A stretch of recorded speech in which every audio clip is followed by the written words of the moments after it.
Okey korang, akhirnya aku dah boleh main PS5 bukan kat TV tapi main secara portable dekat mana-mana saja kat dalam rumah aku.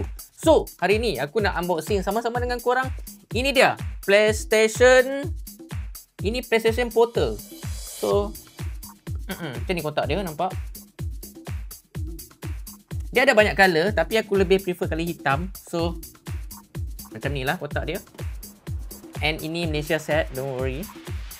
So, the moment korang buka, aku pun tak tahu apa yang nak di-expect apa dalam ni. Okay, kotak. So, boleh tarik macam ni. Woo, look at that. So, korang tengok.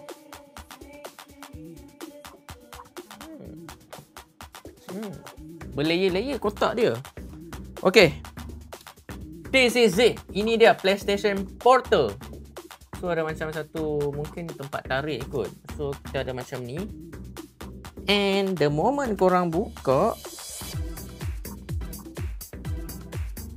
obviously dekat dalam dia mungkin kabel charger kot, USB Type-C, tapi aku takkan buka sebab aku memang dah banyak USB kabel.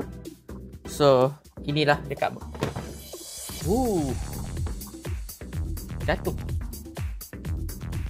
Kelang kabut sangat unboxing kan. So, macam tu lah, ada manual.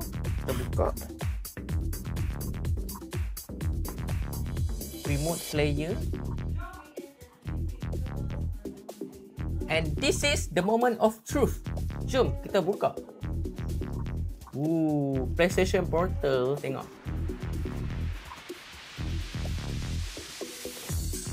Wow. Nice. Ringan. Seriously ringan ini. Nampak ni PlayStation Portal.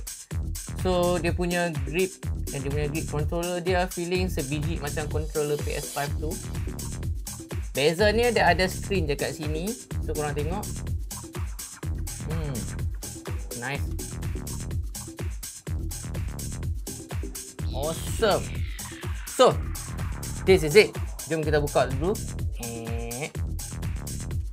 Wow. Cantik betul screen dia. Tengok. Tu. And this is PlayStation Portal. So sekarang aku dah boleh main game dekat anywhere. Hopefully soon dekat Malaysia dah boleh main secara cloud. So korang bayangkan. Agak sedap pegang kan? On, boleh on tak ni? Kita on tengok. Saya tak nyala. Dah on. Nampak tu, ada logo PlayStation dekat sini. Gila mat. Jap, aku set up dulu. Macam biasa, let's say kalau korang nak tengok aku main game kat sini, apa lagi yang korang nak tengok, jangan lupa stay tune, jangan lupa follow, jangan lupa komen, and stay tune for the next review. Macam